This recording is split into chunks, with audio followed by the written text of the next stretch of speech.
नमस्कार और बहुत बहुत स्वागत है आपका सीएनबीसी आवाज़ में और आरबीआई मॉनेटरी पॉलिसी के हमारे इस खास शो में। तो खास तौर पे हमारे कंज्यूमर्स को इस मॉनेटरी पॉलिसी से क्या फ़ायदा हुआ है उस पर फोकस होगा। तो बिल्कुल सही आपने पहचाना, कहा कि आरबीआई ने एक बार फिर, मैं कहूँगा सरप्राइज़ ही है, क्योंकि कोई भी श्योरिटी के साथ ये नहीं कह सकता था कि रेट कट होगा ही होगा। उम्मीदें ज़रूर थी, लेकिन आरबीआई ने तोहफा दिया है रेट कट का। 25 बेसिस पॉइंट या 1/4% रेट कट किया है और जो नया रेपो रेट आ गया है 5.25% हो गया है। रेपो रेट यानी वो रेट जिस पर से बैंक, रिजर्व बैंक से पैसा लेते हैं, यानी ये ब्याज उनको आरबीआई को देना पड़ता है। ये अगर कम होगा तो बैंकों को सस्ता पैसा मिलेगा, तो आगे वो भी आपको सस्ता पैसा दे पाएंगे, यानी कि आपको सस्ता लोन मिलेगा। और संक्षिप्त में बोलूं तो आपकी ईएमआई छोटी आएगी। अगर आप कोई नया लोन लेने जा रहे हैं तो वो आपको छोटी ईएमआई रहेगी, आपकी जेब में समाने वाली ईएमआई रहेगी। और आपका कोई एग्जिस्टिंग लोन है तो उसकी ईएमआई भी अब कम होती हुई दिखाई दे सकती है। और भी फिगर्स हैं, एमएसएफ रेट वगैरह, लेकिन खास तौर पे जो हमारे दर्शकों के लिए इंपॉर्टेंट है वो ये 25 बेसिस पॉइंट का रेट कट अब 5.25% हो गया है रेपो रेट। और ये याद दिलाता है उन दिनों का वो कोविड काल। आप देखिए जब ऑलमोस्ट इसके आसपास ही रेपो रेट आ गया था और हमने हिस्टोरिकली लो ब्याज दरें देखी थी। लोन पर 6.5% पे होम लोन मिलने लगा था, 7-8% पर अन्य लोन मिल रहे थे। तो क्या एक बार फिर से वैसा मंजर देखने को मिलेगा? अच्छा, एक और इम्पॉर्टेंट बात मैं जो आपको बता दूं, ये साल बहुत इंपॉर्टेंट रहा है कोविड के बाद से। एक कटौती हमने कोविड में होते हुए देखी थी, फिर लगातार जो है रेपो रेट बढ़ता गया, लोन्स महंगे होते चले गए। लेकिन इस साल के शुरू में एक सिलसिला शुरू हुआ था, रेपो रेट कटना शुरू हुआ था। तो कुल मिला के इस साल 4 कटौती हुई हैं और 4 कटौतियों में 1.25%, 1.25% रेपो रेट में कटौती यहां पर आ गई है। जो 6.25 था वो 5.25, जो 5.5 था वो 5.25 हो गया। ऐसा माफ कीजिए, 6.5 था वो 5.25 पर आ गया। यानी 1.25% की कटौती अब तक इस साल में हमने देख ली है। राइट, तो इससे आपको यानी कंज्यूमर को क्या फायदा होगा, उपभोक्ता को क्या फायदा होगा, वो अब अपने क्रेडिट को कैसे मैनेज करे। अगर आप कोई लोन लेने का सोच रहे हैं तो अब आपको क्या ध्यान में रखना है। ऑलरेडी अगर आपका कोई एग्जिस्टिंग लोन है, और इंपॉर्टेंट हो जाता है, उसमें रेट कट का फायदा आपको मिलेगा। जनाब, आपको अपने बैंक से बात करनी होगी, पर ये सब होगा कैसे, इस पर आज पूरा फोकस करते हैं, पूरी बातचीत करते हैं। हमारे साथ 2 खास मेहमान इस कार्यक्रम में शामिल हो रहे हैं। कंप्लीट सर्कल कैपिटल के पार्टनर, वेस्ट जोन के हेड विकास पुरी, और रूंगटा सिक्योरिटीज के certified financial planner Harshvardhan Rungta. आप दोनों का ही बहुत बहुत स्वागत है। अच्छा, आप दोनों से पहले एक क्विक सवाल पूछता हूं, एक 2 जवाब में उनके जवाब दीजिएगा। हर्ष जी, क्या आपको उम्मीद थी कि रेट कट आएगा इस बार? तो विपिन जी, आरबीआई गवर्नर ने अपने इंटरव्यू में ऑलरेडी कह दिया था कि एमपीसी का झुकाव जो है वो इंटरेस्ट रेट घटाने की तरफ है। हमने इन्फ्लेशन रेट्स भी देखे थे कि जो बहुत ही अच्छे इन्फ्लेशन का जो हेडलाइन इन्फ्लेशन है वो बहुत कम आई थी। ग्रोथ पे फोकस है, तो यस, कहीं ना कहीं ये उम्मीद बनी थी कि ग्रोथ को बढ़ावा देने के हिसाब से, और क्योंकि इन्फ्लेशन कंट्रोल में है, तो रेट कट आ सकता है ये। लेकिन हर्ष जी, कई बार बनती है। विकास जी, क्या आपको उम्मीद थी? क्योंकि जीडीपी का जो नंबर आया था वो भी बढ़िया आया था, 8% से ऊपर का, तो ग्रोथ तो ऊपर ही जाती हुई दिखाई दी। लेकिन क्या फिर भी उम्मीद बनी थी कि रेट कट होगा? धन्यवाद विपिन जी।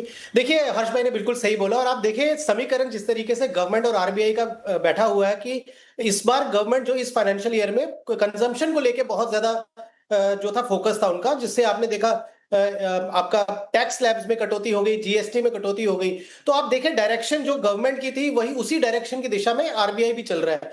और ये मुझे लगता है कि थोड़ा सा एक्सपेक्टेड था ही, बिकॉज जिस तरीके से टोन बना हुआ था एमपीसी का, तो लग ही रहा था कि रेट कट आ सकता है। और इन्फ्लेशन, जैसा हर्ष भाई ने बोला, कि बहुत ज्यादा कंट्रोल में था और रियल ग्रोथ हमारी बहुत अच्छी हो रही है विपिन जी। इतना अच्छा जो एक इस समय जो सिचुएशन है, इस केस में आई थिंक उनके पास बैंडविड्थ थी एक और रेट कट करने की। तो फाइनली रेट कट तो हो गया। अब एक सिर्फ अच्छा लगता है बात करने में कि क्या ये उम्मीद रही थी। ऑनेस्टली मेरे मन में 50-50 था, हो भी सकता है, नहीं भी हो सकता, लेकिन फाइनली ये हो गया। कई बार ऐसा मौका आता है कि लगता है एविडेंट है, हो ही जाना चाहिए, लेकिन नहीं भी होता है, लेकिन हुआ। चलिए, तो ये तो सबके लिए अच्छी बात है। हर्ष जी, तो अब इस रेट कट के बाद 5.25% पर आ गई है रेपो रेट, यानी कि जैसा मैंने जिक्र किया कि लगभग वो वहीं पे जहां पर वो हिस्टोरिकल कट्स हमने देखे थे, एक बड़ा मुद्दा ये भी रहता है कि आरबीआई तो ब्याज दरें घटा देता है, लेकिन बैंक्स उसमें थोड़ी कंजूसी करते हैं। थोड़ा आपसे सिनेरियो लेना चाहता हूं। जैसे मैंने कहा, इस साल अभी तक एक साल में 4 कटौती हो गई और टोटल जो नंबर है 1.25% का, %1.25 काट दिया है उन्होंने। कितना पास ऑन हुआ है अब तक? तो विपिन जी, अभी जो बैंक्स लोन देती हैं वो ईबीएलआर को बेंचमार्क समझ के लेती है। सो ईबीएलआर बेसिस पे देती है, जो एक्सटर्नल बेंचमार्क लेंडिंग रेट। तो पहले क्या होता था, एमसीएलआर मेथोडोलॉजी थी। जो बैंक्स लोन देती थी वो marginal cost of lending rate को ध्यान में रखते हुए रेट्स डिसाइड किए जाते थे कि बोरोवर्स को कैसे दिए जाएंगे।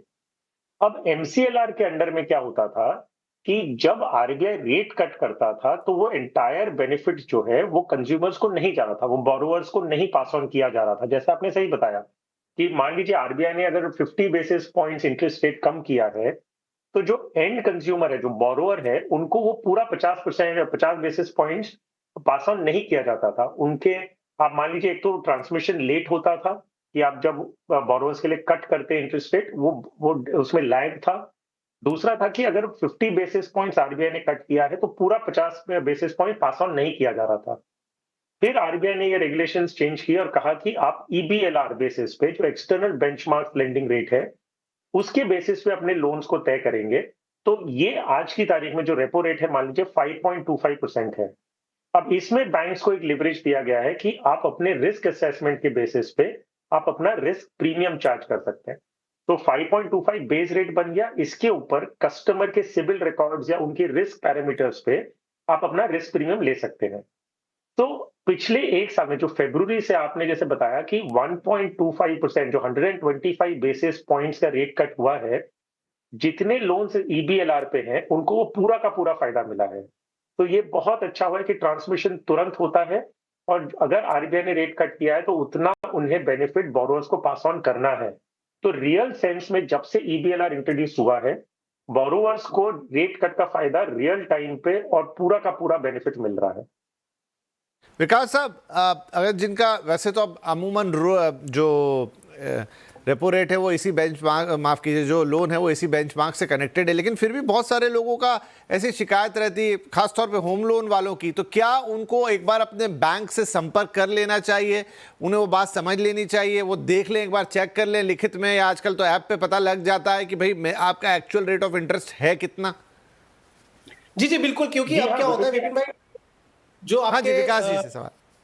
जी, जो एग्रीमेंट रहते हैं, जैसे होम लोन एग्रीमेंट होते हैं, तो उसमें ये सब चीजें मेंशन की होती हैं। बट होता क्या है विपिन भाई, जैसे एज ए इम्पल्सिव जो डिसीजन होता है हमारा, या एक एंजाइटी होती है कि हमारा होम लोन सैंक्शन हो जाए, हम जल्दी से फिर उसके ऊपर एक्शन लें, तो बहुत सारे लोग इग्नोर कर देते हैं इस चीज को। लेकिन हर एक इंडिविजुअल का जो है इंटरेस्ट रेट के ऊपर, क्योंकि आप जितना मर्जी बोल लीजिए कि बेंचमार्क रेट्स क्या है, हर एक बैंक का एक अपना जो तरीका होता है बैंक को अपना लोन देने का, उसमें मल्टीपल क्राइटेरिया है कि अगर वो जॉब करते हैं तो उनको क्या रेट देना है, कोई कॉर्पोरेट टाई अप होगा तो उनके साथ एक प्रेफर्ड रेट होता है, अगर कोई लार्ज कॉर्पोरेट्स होती हैं जैसे, या मान विकास जी, लीजिए